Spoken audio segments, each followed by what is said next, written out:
invited me, for Pam and Kate for all their hospitality, for Josh for making all the decisions on the hotel and stuff. We appreciate it. And I want to thank my partner Jennifer Clark, who constantly reminds me that she moved to Alabama from Massachusetts. What the hell was I thinking?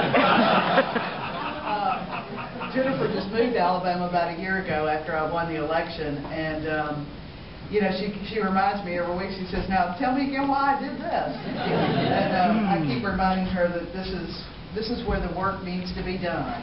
You know, it's easy to be, not that it's easy, but it's easier to be openly gay when you're in Massachusetts or California or New York, but the struggle is really in the South, and I agree with what Ian said, that, you know, until we have full equality here, we will not have full equality nationally.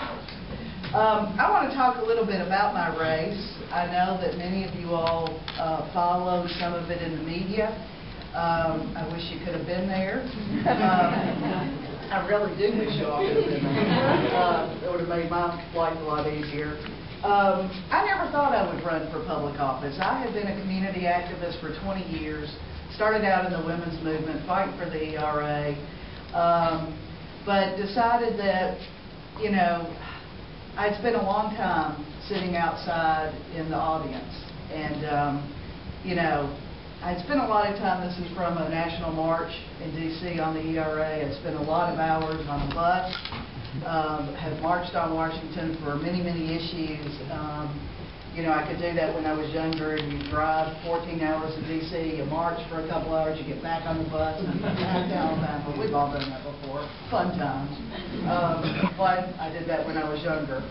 I really never thought anybody would actually vote for a liberal Democrat like myself, you know. And this is from the first display of the AIDS quilt in D.C. Well, I got involved via the women's movement and the ERA and choice issues. When AIDS came on the scene, I lost a lot of people I loved and cared about, and decided that that's where my focus and advocacy was going to be. The quilt is a powerful reminder of the impact of HIV on our communities in our state, and if you have never experienced that live, you need to. It's just an incredible thing. Unfortunately, a couple of guys in this slide are deceased, and every time I look at that, I'm reminded about how, you know, there's still so much work to be done. While we've come a long way in HIV, we still have a long way to go. You know, I've seen a lot of changes as an activist, as we all have, if you're as old as I am and have been as active. You know, I remember a time when we would never have thought that our military would put women on the front lines in a major war. I remember that being hugely controversial. And now we think nothing of sending women off to war, even when they have children. So we can make an impact. It sometimes takes slower than what we want. I am Associate Director of AIDS Alabama. I've been fortunate enough to be working in an organization that I'm passionate about, and sort of, you know, helps me in my legislative work as well.